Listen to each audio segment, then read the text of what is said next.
Assalamualaikum warahmatullahi wabarakatuh. Halo teman-teman, kita ketemu lagi nih di pembahasan materi sejarah kebudayaan Islam. Kali ini kita akan membahas materi kelas 12 Madrasah Aliyah Sederajat mengenai rangkuman bab 4 peran umat Islam dalam memperjuangkan kemerdekaan Indonesia. Peran umat Islam pada masa penjajahan dan kemerdekaan. Pada masa penjajahan, perlawanan yang dilakukan oleh para pejuang di daerah-daerah dengan semangat masing-masing tanpa ada pola hubungan untuk menjalin persatuan. Pada masa kebangkitan nasional, para pemuda yang belajar ke luar negeri, baik itu di Timur Tengah maupun Barat, dengan semangat nasionalismenya kembali ke Indonesia dan bersatu berjuang meraih kemerdekaan. Perjuangan umat Islam pada masa penjajahan.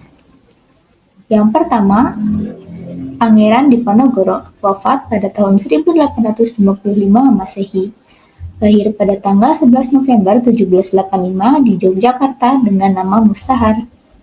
Ayahnya adalah Sultan Hamengkubuwono III. Ibunya bernama Raden Ajeng Mangkarawati.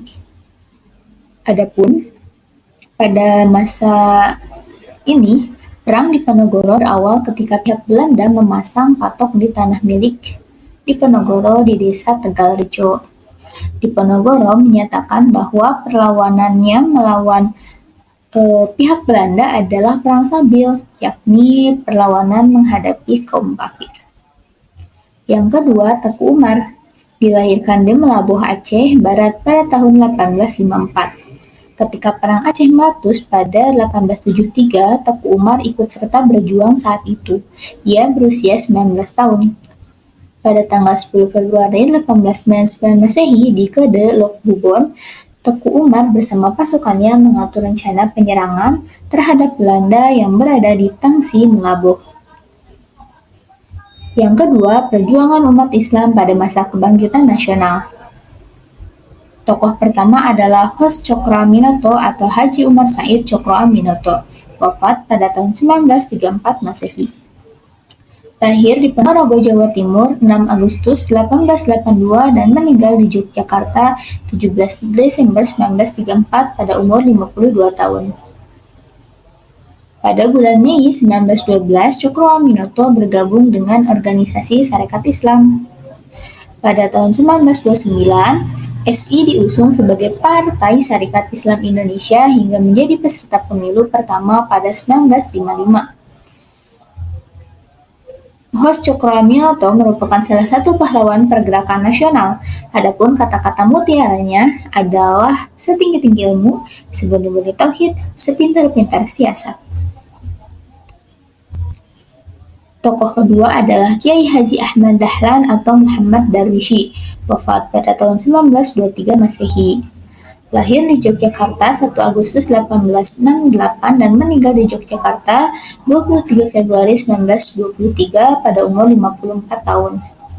Pada umur 15 tahun, beliau pergi haji dan tinggal di Mekah selama 5 tahun untuk menuntut ilmu dari ulama-ulama yang berada di sana. Pada tahun 1912, Ahmad Dahlan mendirikan organisasi Muhammadiyah untuk melaksanakan cita-cita pembaharuan Islam di bumi Nusantara. Yang ketiga, Kiai Haji Muhammad Hashim Asy'ari, wafat pada tahun 1947 Masehi. Lahir di Kabupaten Jombang, Jawa Timur, 14 Februari 1871 dan meninggal di Jombang, Jawa Timur pada umur 76 tahun, tepatnya pada tanggal 24 Zulqa'dah 1287 Hijriah, dimakamkan di Tebu Ireng, Jombang.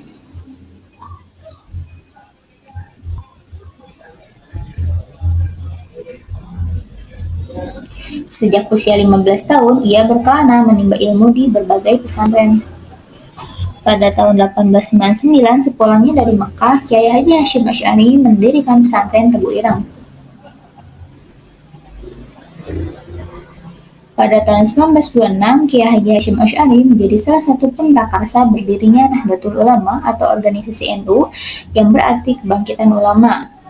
Adapun pada tanggal 17 September 1945, Fatwa jihad telah ditandatangani Kiai Haji Hasyim Asy'ari yang kemudian dikukuhkan dalam rapat para kiai tanggal 21 sampai 22 Oktober 1945 dan dikenal dengan nama Resolusi Jihad. Selanjutnya adalah peran umat Islam pasca kemerdekaan. Tokoh pertama adalah Profesor Dr. Haji Abdul Malik Karim Amrullah atau nama penanya dan nama yang sering kita dengar adalah dengan sebutan Buya Hamka, wafat pada tahun 1981 Masehi. Lahir di Nagari Sungai Batang, Tanjung Raya, Kabupaten Agam, Sumatera Barat, tanggal 17 Februari 1908. Beliau meninggal di Jakarta pada umur 73 tahun. Beliau menjabat sebagai Ketua Majelis Ulama Indonesia yang pertama. Beliau juga merupakan aktivis organisasi Muhammadiyah hingga akhir hayatnya. Selama revolusi fisik, Hamka bergerilya bersama Barisan Pegawai Negeri dan Kota (BPNK) menyusuri hutan pegunungan di Sumatera Barat untuk menggalang persatuan menentang kembalinya Belanda. Pemerintah menyematkan bintang Mahaputra Utama secara anumerta kepada Buya Hamka. Yang kedua, Kiai Haji Abdurrahman Wahid atau Gus Dur, wafat pada tahun 2009 Masehi. Lahir di Jombang, Jawa Timur 7 September 1940, Abdurrahman Gus Dur terpilih sebagai Republik Indonesia yang keempat, sebagai Presiden Republik Indonesia yang keempat. Adapun dua reformasi era Gus Dur adalah membubarkan Departemen Penerangan dan Departemen Sosial karena dianggap kurang maksimal dalam hal fungsi dan perannya. Yang kedua, pemisahan institusi TNI dan Polri, di mana saat Orde Baru kedua institusi keamanan tersebut menjadi satu dengan nama ABRI. Profesor Dr. Haji Baharudin Yusuf Habibie, wafat pada tahun 2019 Masehi. Lahir di Parepare, Sulawesi Selatan 25 Juni 1936 dan meninggal di Jakarta pada umur 83 tahun. Beliau adalah Presiden Republik Indonesia yang ketiga. B.J. Habibie merupakan satu-satunya presiden yang berasal dari Gorontalo. Beliau pernah menjabat sebagai Menteri Negara Riset dan Teknologi sebelum menjabat sebagai Presiden ketiga Republik Indonesia. Adapun ketika beliau menjabat sebagai Menteri Negara Riset dan Teknologi, beliau terpilih juga sebagai Ketua Ikatan Cendekiawan Muslim Indonesia atau ISMI yang pertama. Baik, cukup sekian pembahasan kita pada materi kali ini. Semoga bermanfaat. Mohon maaf apabila ada kesalahan. Wassalamualaikum warahmatullahi wabarakatuh.